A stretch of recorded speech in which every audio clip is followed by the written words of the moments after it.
हिंदी का ज्ञानी YouTube channel में आपका स्वागत है।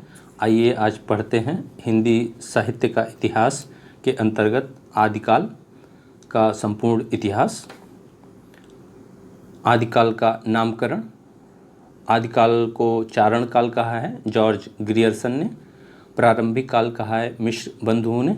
मिश्र बंधुओं जो कि तीन थे, गणेश बिहारी, श्याम बिहारी एवं सुखदेव बिहारी। आदिकाल को बीज बपन काल की संज्ञा दी है आचार्य महावीर प्रसाद द्विवेदी ने। वीर गाथा काल कहा है आचार्य रामचंद्र शुक्ल ने, क्योंकि आदिकाल में वीरता से संबंधित रचनाएं बहुत अधिक मात्रा में पाई जाती थीं। इस वजह से आचार्य रामचंद्र शुक्ल ने आदिकाल को वीर गाथा काल की संज्ञा दी है। सिद्ध सामंत काल कहा है पंडित राहुल संकृत्यायन ने। वीर काल कहा है आचार्य विश्वनाथ प्रसाद मिश्र ने। संधि एवं चारण काल कहा है डॉक्टर राम कुमार वर्मा ने। आदिकाल को जो आदिकाल की संज्ञा दी वह हजारी प्रसाद द्विवेदी ने दी। यह मिश्र नहीं होगा, द्विवेदी होगा यहाँ पर। आधार काल कहा है सुमन राजे ने।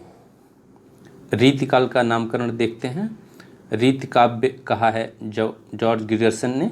रीतिकाल को अलंकृत काल कहा है मिश्र बंधु ने। रीतिकाल की संज्ञा आचार्य रामचंद्र शुक्ल ने दी है। श्रृंगार काल कहा है आचार्य विश्वनाथ प्रसाद मिश्र ने। कला काल कहा है रमाशंकर शुक्ल रसाल ने। हिंदी साहित्य इतिहास लेखन की परंपरा। गारसा दत्तासी ने एक हिंदी साहित्य का इतिहास लिखा जिसका नाम था इस्तेवार द ला लिटरेट्योर इंदुई हिंदुस्तानी। यह 3 भागों में बटा हुआ है। प्रथम भाग का प्रकाशन हुआ था 1839 में, द्वितीय भाग का प्रकाशन हुआ था 1847 में एवं तृतीय भाग का प्रकाशन हुआ था 1871 में। इसमें के कुल 731 कवियों के बारे में जिक्र मिलता है। डॉक्टर लक्ष्मी सागर वार्ष्णेय ने गारसा दत्तासी के ग्रंथ का हिंदी में अनुवाद किया जिसका नाम है हिंदुई साहित्य का इतिहास, जिसका प्रकाशन हुआ था 1952 ईस्वी में। हिंदी साहित्य इतिहास लेखन की परंपरा में हिंदी भाषा में लिखा प्रथम ग्रंथ श्री महेश दत्त शुक्ल द्वारा रचित भाषा काव्य संग्रह है। इसका प्रकाशन 1873 ईस्वी में नवल किशोर प्रेस लखनऊ से हुआ था। शिव सिंह सेंगर ने शिव सिंह सरोज नाम से एक साहित्य इतिहास ग्रंथ लिखा था जिसका प्रकाशन हुआ था 1883 ईस्वी में एवं इसमें कुल 838 कवियों के बारे में वर्णन मिलता है। जॉर्ज ग्रियर्सन ने 1888 में एशियाटिक सोसाइटी ऑफ बंगाल पत्रिका के विशेषांक के रूप में the modern vernacular literature of Hindustan नाम से एक साहित्य इतिहास ग्रंथ लिखा था। इसमें कुल 952 कवियों के बारे में जिक्र मिलता है। डॉक्टर किशोरी लाल गुप्त ने इसका हिंदी में अनुवाद किया, हिंदी साहित्य का प्रथम इतिहास, जिसका प्रकाशन हुआ था 1957 ईस्वी में। मिश्र बंधु गणेश बिहारी, श्याम बिहारी एवं सुखदेव बिहारी, इन्होंने मिश्र बंधु विनोद नाम से एक साहित्य इतिहास ग्रंथ लिखा था जो कि 4 भागों में विभक्त है। 3 भाग का प्रकाशन 1913 में एवं चौथा भाग का प्रकाशन 1934 में हुआ था। इसमें कुल 4591 कवियों के बारे में वर्णन मिलता है। आचार्य रामचंद्र शुक्ल ने हिंदी साहित्य का इतिहास ग्रंथ 1929 ईस्वी में लिखा। यह तिथि बहुत ही महत्वपूर्ण है, कृपया इसे याद कर लें। नागरिक प्रचारणी सभा द्वारा प्रकाशित हिंदी शब्द सागर की भूमिका के रूप में हिंदी साहित्य का विकास के नाम से प्रकाशित हुआ था। इसकी जो प्रकाशन वर्ष है 1929 ईस्वी में एवं इसमें कुल 1000 कवियों के बारे में वर्णन मिलता है। आचार्य रामचंद्र शुक्ल ने शिव सिंह सेंगर, जॉर्ज ग्रियर्सन तथा मिश्र बंधुओं के इतिहास को कवि वृत्त संग्रह संज्ञा से अभिहित किया था, माना था। एडविन ग्रिप्स महोदय ने सन 1917 ईस्वी में अंग्रेजी भाषा में a sketch of Hindi literature नाम से हिंदी साहित्य का एक संक्षिप्त इतिहास ग्रंथ लिखा था। आचार्य हजारी प्रसाद द्विवेदी ने 3 ग्रंथों की रचना की प्रमुखता। हिंदी साहित्य की भूमिका, जिसका प्रकाशन हुआ था 1940 में। हिंदी साहित्य का उद्भव और विकास, जिसका प्रकाशन हुआ था 1952 ईस्वी में। एवं हिंदी साहित्य का आदिकाल, जिसका प्रकाशन हुआ था 1952 ईस्वी में। डॉक्टर रामकुमार वर्मा, इन्होंने हिंदी साहित्य का आलोचनात्मक इतिहास नाम से साहित्य इतिहास ग्रंथ लिखा, जिसका प्रकाशन वर्ष 1938 ईस्वी। इसमें संधिकाल से लेकर, संधिकाल इन्होंने आदिकाल को माना है, संधिकाल से लेकर भक्तिकाल तक का वर्णन मिलता है। 693 ईस्वी से लेकर 1693 ईस्वी तक इसमें वर्णन मिलता है। इन्होंने स्वयंभू को पहला कवि माना है, अपभ्रंश का पहला कवि स्वयंभू को माना है। इसके साथ ही साथ स्वयंभू को हिंदी का भी प्रथम कवि इन्होंने स्वीकार किया है, जबकि सर्वमान व्याख्या सरहप्पा को माना जाता है प्रथम कवि के रूप में। नागरिक प्रचारणी सभा से हिंदी साहित्य का बृहद इतिहास का प्रकाशन 16 खंडों में किया गया था। आदिकाल, प्राकृत की अंतिम अपभ्रंश अवस्था से ही हिंदी साहित्य का आविर्भाव माना जा सकता है। जो प्राकृत की अंतिम अपभ्रंश अवस्था है, उससे हिंदी साहित्य का उत्पत्ति माना जा सकता है। हिंदी साहित्य का आदिकाल संवत 1050 से लेकर संवत 1375 तक, अर्थात महाराज भोज के समय से लेकर हमीर देव के समय के कुछ पीछे तक माना जा सकता है। अगर इसमें आप संवत को सन में परिवर्तित करना चाहते हैं तो -1050 -57 कर देने से सन की प्राप्ति हो जाएगी। राजाश्रित कवि और चारण कवि जिस प्रकार नीति श्रृंगार आदि के फुटकल दोहे राजसभाओं में सुनाया करते थे, उसी प्रकार अपने आश्रयदाता राजाओं के पराक्रमपूर्ण चरित्रों या गाथाओं का वर्णन भी किया करते थे। यही प्रबंध परंपरा रासों के नाम से पाई जाती है, जिसे लक्ष्य करके इस काल को हमने वीरगाथा काल कहा है। ये पंक्ति है आचार्य रामचंद्र शुक्ल की। चलिय वीर हमीर पाँव भर मेनी कंपई, दिगमग नह अंधार धूलि सुर रह आच्छाई। यह काव्य पंक्तियाँ हैं सारंगधर की। बालचंद बिजावई भाषा, दुह नहीं लग गई दुज्जन हासा। देसिल बाना सब जन मिठ्ठा, ते तैसन जंपो औहट्टा। यह दोनों काव्य पंक्तियाँ विद्यापति की हैं एवं यह काव्य पंक्ति बहुत ही महत्वपूर्ण है। अगिन जो लागी नीर में, कंदो जालिया झारी, उत्तर दक्षिण के पंडिता रहे बिचारे बिचारे। यह काव्य पंक्ति है कबीर की। अपभ्रंश नाम से पहले पहल वल्लभी के राजा धारसेन द्वितीय के शिलालेख में इसका उल्लेख मिलता है अपभ्रंश का, जिसमें उसने अपने पिता गुहसेन विक्रमी संवत 650 के पहले को संस्कृत, प्राकृत और अपभ्रंश तीनों का कवि कहा है। यह पंक्ति आचार्य रामचंद्र शुक्ल ने अपने साहित्य इतिहास ग्रंथ हिंदी साहित्य का इतिहास में लिखा है। जो जिन शासन भासियो सो मई कहियो सारू, जो पालय सई भारू करि सो पावई पारू। यह श्रावकाचार रचना में देवसेन ने लिखा है। बिनु धौलेन सयनु की हलई, बिनु जीवेन देहू की चलई, बिनु जीवेन मोख को पावई, तुम्हारी सु की अपई आवई। यह जसहर चरियु में पुष्यदंत ने लिखा है।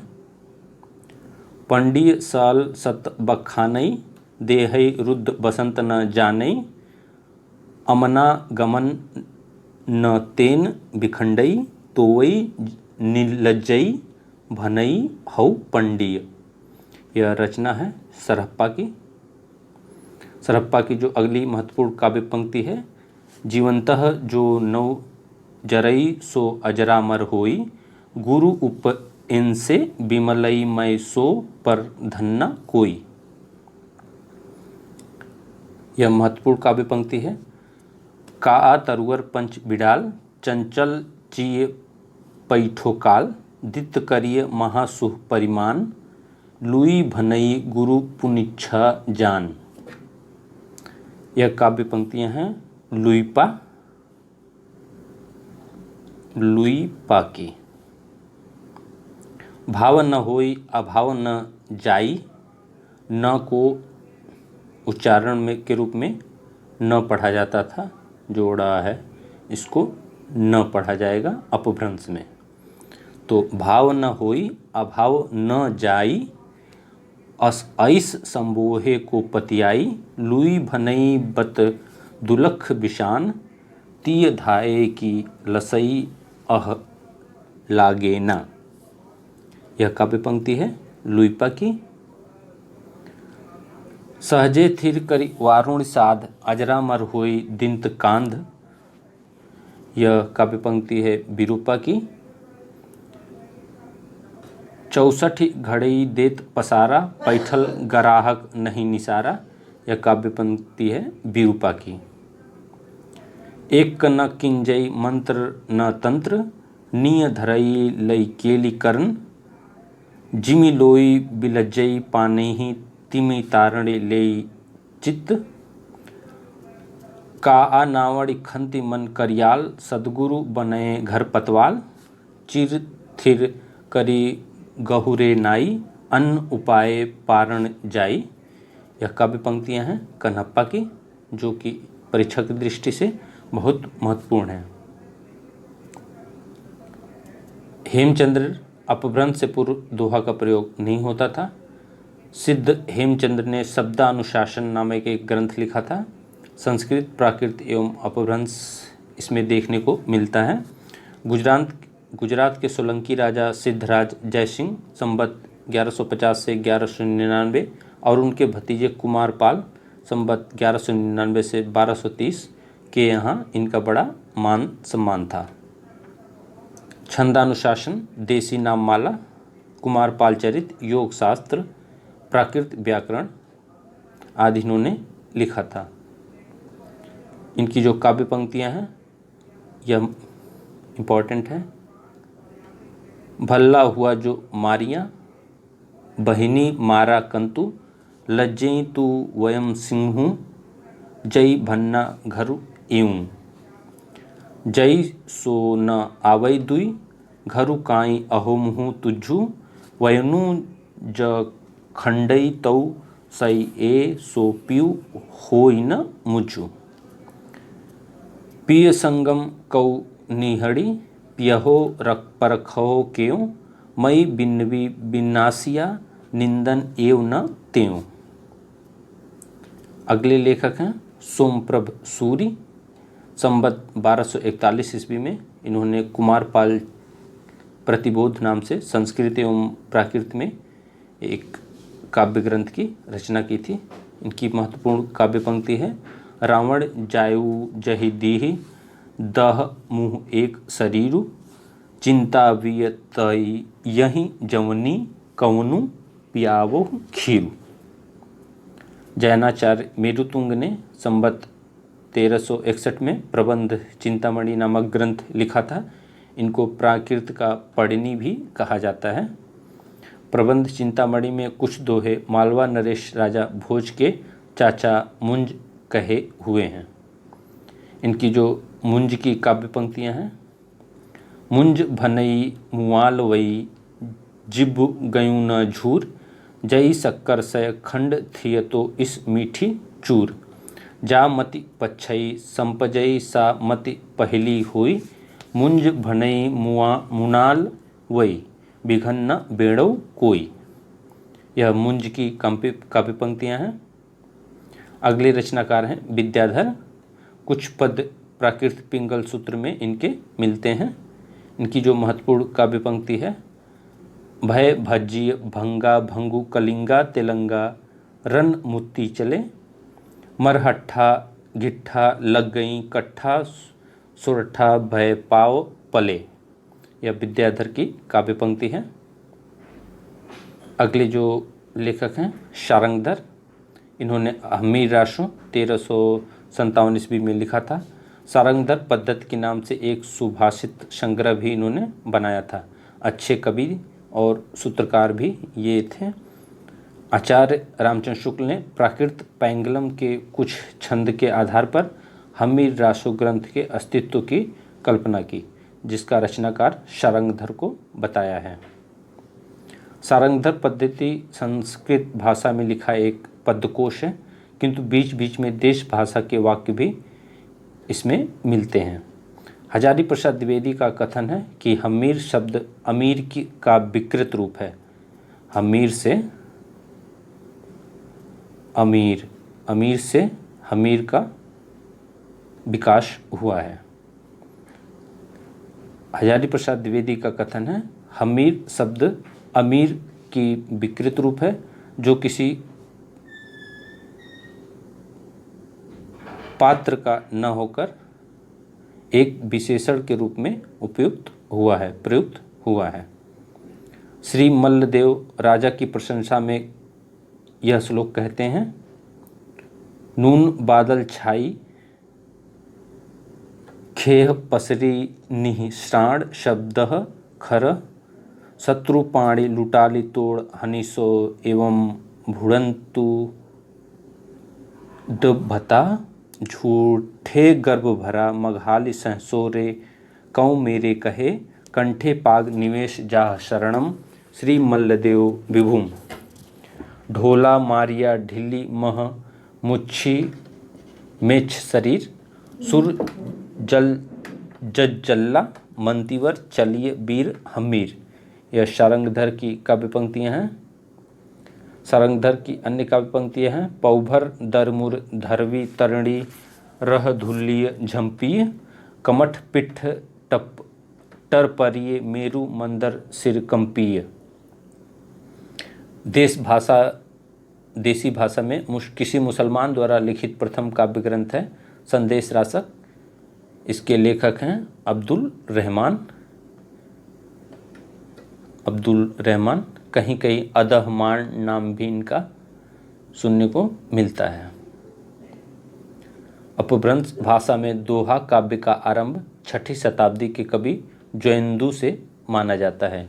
जोइन्दू ने 2 पुस्तकों की रचना की है, परमात्म प्रकाश एवं योग सार। सिद्ध साहित्य, सरहप्पा को हिंदी का प्रथम कवि माना जाता है। इनकी रचनाएं हैं सरोज ब्रज एवं राहुल भद्र।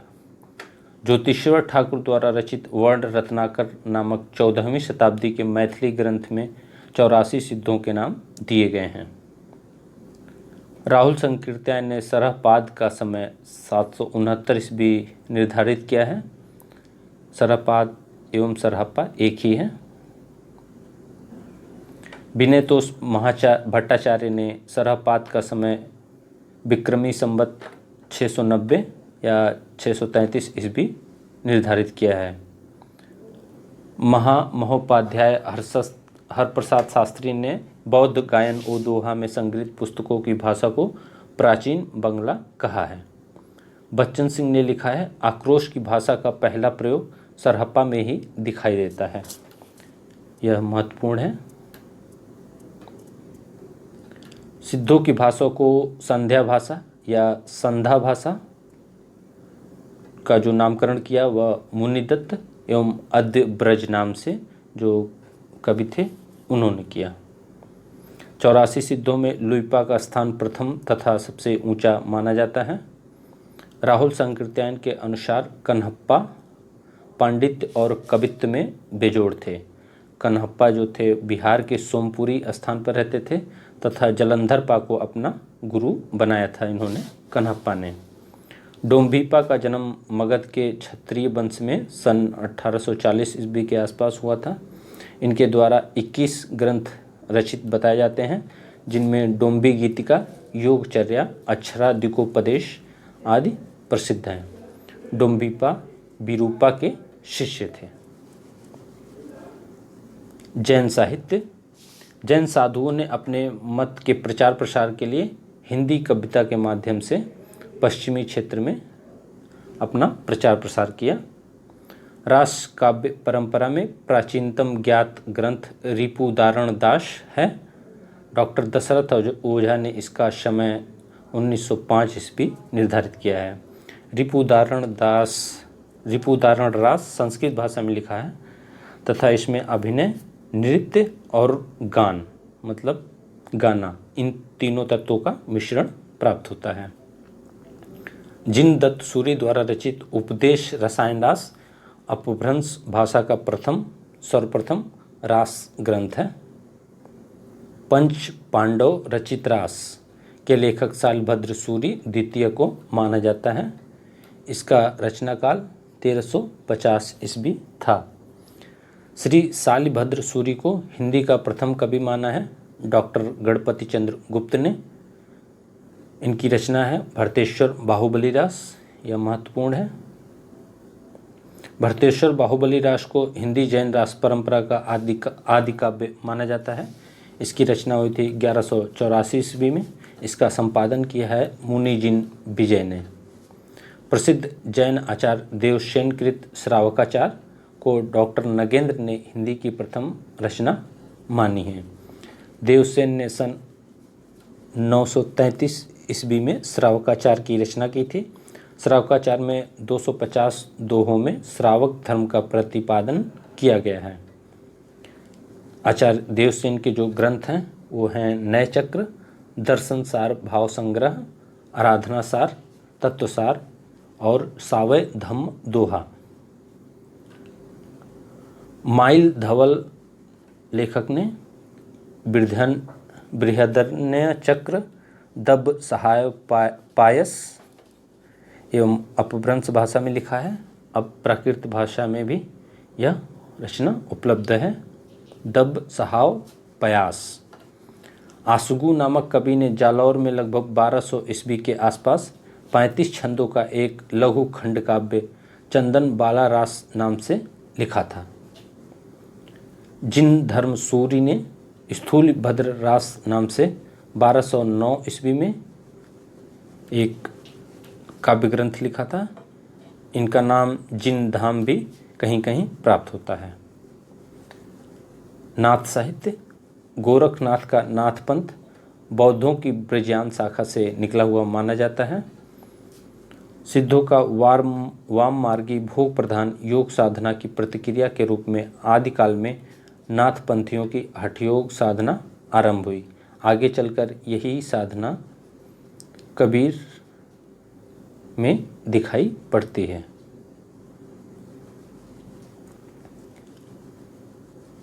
आचार्य हजारी प्रसाद द्विवेदी के अनुसार नाथ पंथ या नाथ संप्रदाय के सिद्ध मत, सिद्ध मार्ग, योग संप्रदाय, अवधूत मत एवं अवधूत संप्रदाय नाम भी प्रसिद्ध हैं। हठ योगियों के सिद्ध सामंत पद्धति ग्रंथ के अनुसार ह का अर्थ है सूर्य तथा ठ का अर्थ है चंद्र। इन दोनों को योग को ही हठ योग कहा जाता है।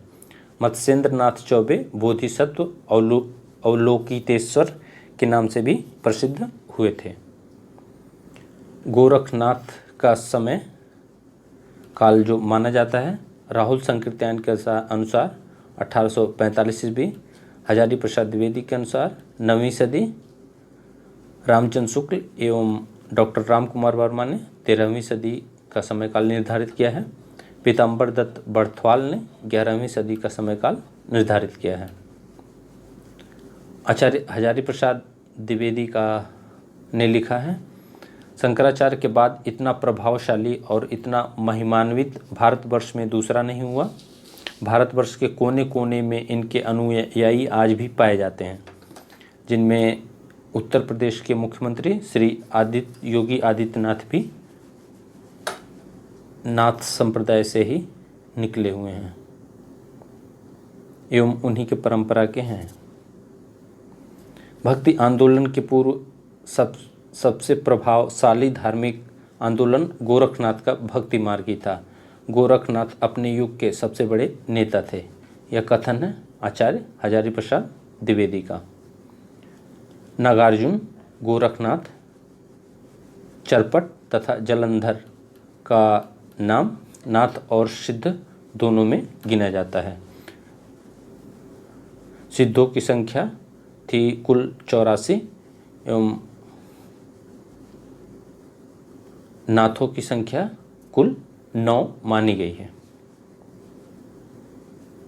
गोरक्ष सिद्धांत संग्रह, नागार्जुन, जड़ भरत, हरिश्चंद्र, सत्यनाथ, भीमनाथ, गोरक्षनाथ,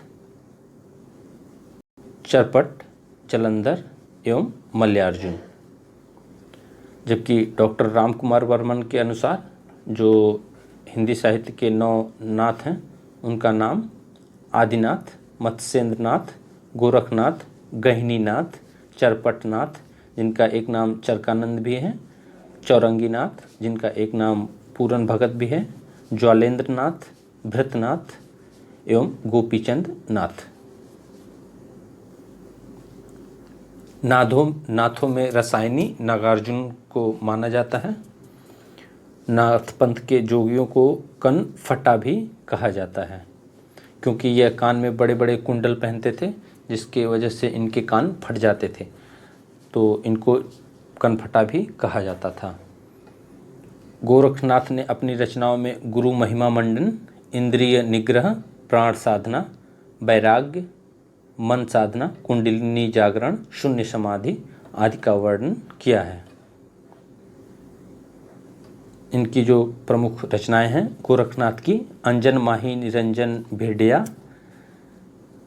तिलमुख भिट्टिया तेल, मूरत माही अमूर्ति, परस्या भया निरंतर खेल, अवधू रहिया हाटे बाटे, रूप बिरस की छाया, तजिबा काम क्रोध लोभ मोह संसार की माया, अभी अंतर की त्यागे माया, दुबध्या मेटि सहज में रहे, जोई जोई पिंडे सोई ब्रह्मांडे। यह सर्वप्रमुख उक्ति है गोरखनाथ की। जोई जोई पिंडे सोई ब्रह्मांडे, अवधू मन चंगा तो कठौती में गंगा। यह सारी काव्य पंक्तियां हैं गोरखनाथ की। वीर गाथा काल के अंतर्गत राष्ट्र साहित्य एवं देश भाषा काव्य। आचार्य रामचंद्र शुक्ल ने राष्ट्र साहित्य का विवरण वीर गाथा काल के अंतर्गत दिया है। आचार्य शुक्ल के अनुसार वीर गीत परंपरा का प्राचीनतम ग्रंथ बीसल देव रासो है। इसके रचयिता हैं नरपति नाल। विद्वानों ने रासो शब्द की व्युत्पत्ति निम्न ढंग से बताई है। गारसादर तासी ने रासो शब्द की उत्पत्ति राजसूय शब्द से माना है। आचार्य रामचंद्र शुक्ल ने रसायन को एवं रास, उसके बाद रासों का विकास क्रम निर्धारित किया है। आचार्य नंद दुलारे भाजपेयी ने रास से रासो शब्द की उत्पत्ति मानी है। आचार्य हजारी प्रसाद द्विवेदी ने रासक शब्द से रासो शब्द की उत्पत्ति मानी है, जबकि रामस्वरूप चतुर्वेदी ने रासक या रस शब्द से रासो शब्द की उत्पत्ति मानी है। खुमान रासो, जिसके लेखक हैं दलपति विजय, संवत 810 से 1000 ईस्वी बीच चित्तौड़गढ़ के रावल खुमान नाम के 3 राजा हुए हैं। खुमान रासो एक काव्य रूप प्रबंध है। खुमान, खुम्मान एवं खुम्मान एवं इसके काल विभाजन है। प्रमुख रूप से खुमान रासो ग्रंथ 9वीं शताब्दी का ग्रंथ माना जाता है, जिसकी भाषा राजस्थानी है।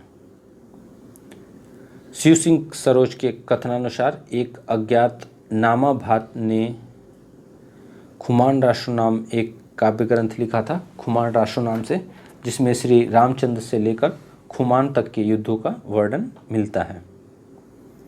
बीसल देव रासो, इसके लेखक हैं नरपति नाल, जिसकी रचना हुई थी 1212 ईस्वी में। यह एक श्रृंगार काव्य है जो कि 4 खंडों में विभक्त है। नरपति नाल कवि विग्रहराज चतुर्थ उपनाम से, जो कि बीसल देव का समकालीन था। इसकी महत्वपूर्ण काव्य पंक्तियां हैं। 12 से 72 मझारी जेठ बदी नवमी बुधवार, नाल रसायन आरंभ भई, शारदा तूणी ब्रह्मा कुमारी। खंड 1 में इसमें मालवा के भोज परमार की पुत्री राजमती से सांभर के बीरबल का विवाह होता है। खंड 2 में बीसल देव का राजमती से हटकर उड़ीसा की ओर प्रस्थान करना तथा वहाँ 1 वर्ष रहना। राजमती का विरह वर्णन है तीसरे खंड में, एवं बीसल देव का उड़ीसा से लौटना है। खंड 4 में भोज का अपनी पुत्री को अपने घर लिवा ले जाना तथा बीसल देव का वहाँ जाकर राजमती को फिर से चित्तौड़ लाना। यह 4 खंडों में बीसल देव राशो वर्णित है। इसकी जो काव्य पंक्तियाँ हैं, महल पलायो तांज दिन, खुरसाना चढ़े चालियो गुण, जान तनि साजत करयु, जीरह रंगावली परज्यो टोप, एक उड़ीसा को धनी, बचन हमारई तू मान जू मानी। इसके बाद हिंदी साहित्य की जो सबसे सर्वप्रमुख रचना है आदिकाल की, पृथ्वीराज रासो। इसके लेखक हैं चंद बरदाई। यह 69 समय सर्ग में विभाजित है, मतलब 1900 खंडों में 69 खंडों में विभाजित है। यह एक वीर श्रृंगार काव्य रचना है, प्रमुख रूप से वीर काव्य ही इसे माना जाता है। इसकी भाषा है डिंगल। यह एक प्रबंध काव्य रूप है। चंद बरदाई हिंदी के प्रथम कवि माने जाते हैं और इनका पृथ्वीराज रासो हिंदी का प्रथम महाकाव्य माना जाता है। इनका ग्रंथ है चंद बरदाई का पृथ्वीराज रासो। इसमें जो मुख्य छंद प्रयुक्त हुए हैं वह है कवित्त, छप्पय, दूहा, तोमर, टोटक, गाहा और आर्या। आचार्य हजारी प्रसाद द्विवेदी ने पृथ्वीराज रासो को सुकी संवाद के रूप में रचित माना है। पृथ्वीराज रासो की प्रामाणिकता अप्रामाणिकता के विषय में विद्वानों के बीच मतभेद है, जो कि निम्नांकित है। जो पृथ्वीराज रासो को प्रामाणिक मानते हैं उनमें श्याम सुंदर दास, मिश्र बंधु, मोहनलाल विष्णुलाल पांड्या एवं कर्नल टाड प्रमुख हैं। जो पृथ्वीराज रासो को अप्रामाणिक मानते हैं उनमें आचार्य रामचंद्र शुक्ल, देवी प्रसाद बूलर प्रमुख हैं।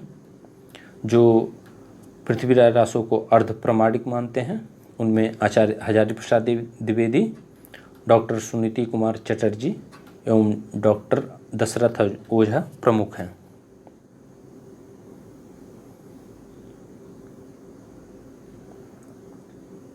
इसमें जो प्रमुख काव्य पंक्तियाँ हैं, पुस्तक जल्हन हथ दे, चली गज्जन नृपकाज, रघुनाथ चरित हनुमंत, भूप भोज उद्धीरिय जिम्मी।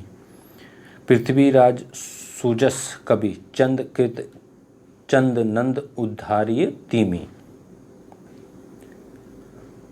दहतिपुत्र कविचंद के सुंदर रूप सुजान, इक जल गुण बावरो गुण समुंद सब सभान। चंद के लड़कों का उल्लेख पृथ्वीराज रासो में मिलता है कि मृत्यु के बाद जल्हण नाम के जो चंद बरदाई के पुत्र थे, इन्होंने पृथ्वीराज रासो को पूर्ण किया था। रणथंबौर हमीर भूपति संगत खेल जाए, तासु वंश अनूप भो हरिचंद अति विख्याय। सूरदास की साहित्य लहरी की टीका से। दिगंत दिठिय उच्चरिय वर इक सल्लक विलंब न करिय, अलगार रैन दिन पंच मही, जो रुक्मणी कन्ह बरिय। बज्जिय धोर निशान रान चौहान चहुदिस, संकल सूर सामंत समरी बल जंत्र मंत्र तिस। भट्ट केदार, जिन्होंने जयचंद्र प्रकाश की रचना की है 1224 ईस्वी में, यह एक वीर रस काव्य है। महाराजा जयचंद के प्रताप और पराक्रम का इसमें वर्णन मिलता है। अगली रचना है जयमयंक जस चंद्रिका। इसके लेखक हैं मधुकर भट्ट। इसका प्रकाशन हुआ था 1243 ईस्वी में। अगली रचना है परमाल रासो, जो कि आला खंड के नाम से भी प्रसिद्ध है। इसके लेखक हैं जगनिक। इसका प्रकाशन वर्ष है 1230 ईस्वी। यह एक वीर काव्य है, वीरकीत काव्य रूप। आल्हा और उदल के वीर चरित्र का इसमें वर्णन मिलता है, जिसकी प्रमुख पंक्ति है जो कि महत्वपूर्ण भी है। 12 बरिस लय कुकर जिए और 13 लय जिए सियार, बरिस 18 छत्री जी में आगे जीवन को धिक्कार। अगली रचना है रणमल छंद, जिसके लेखक हैं श्रीधर। इसका प्रकाशन वर्ष है 1454। इसमें जो रस है वो वीर रस में लिखा गया है। 70 छंदों में। भाषा है इसकी डिंगल। जो वीर काव्य होते हैं उनकी भाषा होती है डिंगल। जो श्रृंगार काव्य होते हैं उनकी भाषा होती है पिंगल।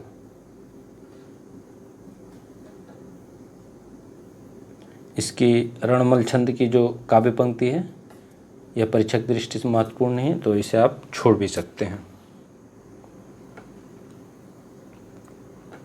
अगले हिंदी साहित्य के इतिहास में आदिकाल में अमीर खुसरो का नाम आदिकाल में प्रमुख है।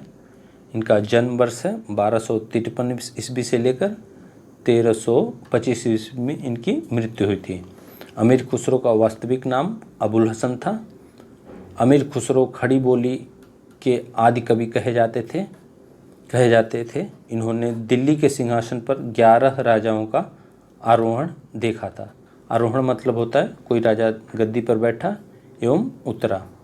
इन्होंने कुल 11 राजाओं का आरोहण देखा था।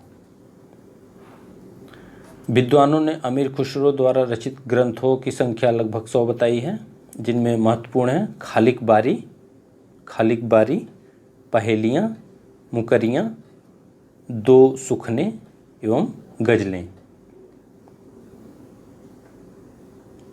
ब्रज भाषा रूप जो इनके काव्य पंक्तियाँ हैं। चूक भई कुछ वासो ऐसी, देश छोड़ भयो परदेसी, चाम मास वाले नहीं नेक, हाड़ हाड़ में वाके छेद, मोहि अचंभो आवत ऐसे, वामे जीव बसत है कैसे। उज्जल बरन, यह एक मुकरी है। उज्जल बरन अधीन तन, एक चित्त दो ध्यान, देखत में तो साधु है, निपट पाप की खान। हजरत निजामुद्दीन चिश्ती, जरन जरी बख्श पीर, जोई जोई ध्यावे तेई तेई फल पावें, मेरे मन की मुराद भर दीजे अमीर। सबा ने हिजरा दराज चूँ जुल्फ व रोजे वसलत, चूँ उम्र कोतह, सखी पिया को जो मैं न देखूं, तो कैसे काटूं अंधेरी रतिया। अगले कवि हैं विद्यापति, जिनको मैथिल कोकिल भी कहा जाता है। इनका जन्म वर्ष है 1350 ईस्वी एवं मृत्यु वर्ष है 1450 ईस्वी।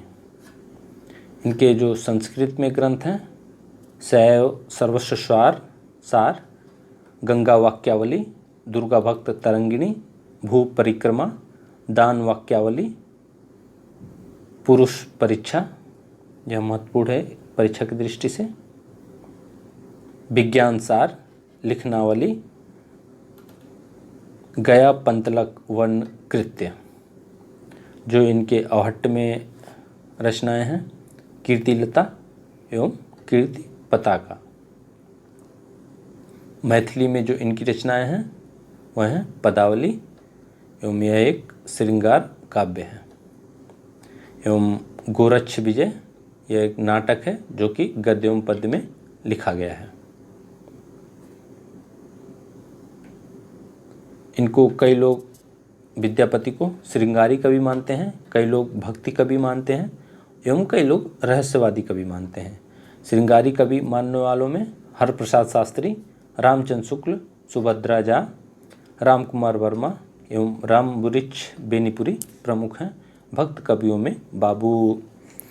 कवि मानने वालों में बाबू ब्रिजनंदन सहाय, श्याम सुंदर दास एवं हजारी प्रसाद द्विवेदी प्रमुख हैं। रहस्यवादी मानने वालों में जॉर्ज ग्रियर्सन, नागेंद्र नाथ गुप्त एवं जनार्दन मिश्र प्रमुख हैं। बच्चन सिंह ने विद्यापति को जातीय कवि कहा है। सूर्यकांत त्रिपाठी निराला ने विद्यापति के पदावली के श्रृंगारिक पदों की मादकता को नागिन की लहर कहा है। यह महत्वपूर्ण है परीक्षा की दृष्टि से। सूर्यकांत त्रिपाठी निराला ने विद्यापति के श्रृंगारिक रचनाओं को नागिन की लहर कहा है। हजारी प्रसाद द्विवेदी ने विद्यापति को श्रृंगार रस के सिद्ध वाक कवि के रूप से उद्धृत किया है। आचार्य रामचंद्र शुक्ल ने विद्यापति के संबंध में लिखा है, आध्यात्मिक रंग के चश्मे आजकल बहुत सस्ते हो गए हैं। उन्हें चढ़ाकर जैसे कुछ लोगों ने गीत गोविंद, जो कि जयदेव की रचना थी, को आध्यात्मिक संकेत बताया है, वैसे ही विद्यापति के इन पदों को भी। विद्यापति की कृत कीर्तिलता की रचना भृंग भृंगी संवाद के रूप में हुई है।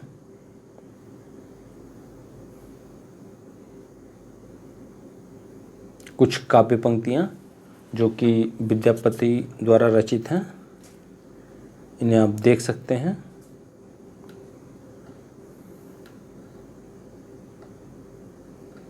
परीक्षा की दृष्टि से महत्वपूर्ण नहीं है तो इन्हें आप छोड़ भी सकते हैं। हिंदी में विद्यापति को कृष्ण गीत परंपरा का प्रवर्तक माना जाता है, जो कि आगे चलकर प्रिय प्रवास तक जाता है। प्रिय प्रवास के लेखक हैं अयोध्या सिंह उपाध्याय हरिऔध। आदिकाल में जो लौकिक साहित्य की प्राप्ति होती है, जिनमें है ढोला मारूरा दूहा, जो कि 11वीं सदी में रचित एक प्रसिद्ध प्रेम काव्य है। ढोला नामक राजकुमार और मारवाड़ी राजकुमारी की प्रेम कथा का वर्णन है। इसके लेखक हैं कवि कल्लौल। कुशल राय नामक कवि ने कुछ चौपाइयाँ इसमें जोड़कर ढोला मारूरा दूहा का और विस्तार किया है। सोरठियो दूहा भलो भली मरमन सी बात, जोबन छाई धन भली तारा छाई रात। बसंत विलास नामक ग्रंथ की रचना 13वीं शताब्दी में रचित महत्वपूर्ण काव्य ग्रंथ है। बसंत विलास 84 दोहों में रचित एक श्रृंगारिक काव्य है, जिसमें वसंत और स्त्रियों पर उसके विलासपूर्ण प्रभाव का मनोहारी चित्रण मिलता है। बसंत विलास का संपादन सर्वप्रथम केशवलाल हरसाद राय ने किया था। अपभ्रंश भाषा में 3 प्रकार के बंध पाए जाते हैं, दोहा बंध, पदधड़िया बंध एवं गेय पदबंध। हजारी प्रसाद द्विवेदी ने लिखा है, दोहा या दूहा अपभ्रंश का अपना छंद है, जिस प्रकार गाथा प्राकृत का अपना छंद है। चरित काव्यों में पदधड़िया छंद की 8-8 पंक्तियों के बाद धत्ता दिया रहता है, जिसे कड़वक कहते हैं। आचार्य रामचंद्र शुक्ल ने आदिकाल को अनिर्दिष्ट लोक प्रवृत्ति का युग कहा है। हिंदी के प्रथम कवि, उनका समय एवं उनके प्रस्तोता शिव सिंह सेंगर ने पुष्य या पुंड या पुष्य दंत को हिंदी का प्रथम कवि माना है, जिनका समय काल है 7वीं शताब्दी। राहुल सांकृत्यायन ने सरहप्पा को प्रथम कवि माना है, जिनका समय काल है 1050 ईस्वी। यह गलत दिया हुआ है। रामकुमार वर्मा ने स्वयंभू को हिंदी का प्रथम कवि माना है, इनका समय काल है 769 ईस्वी। गणपति चंद्र गुप्त ने साल भद्र सूरी को हिंदी का प्रथम कवि माना है, इनका जो काल है 1184 ईस्वी। यह वीडियो कैसा लगा आप कमेंट बॉक्स में बताएं। धन्यवाद।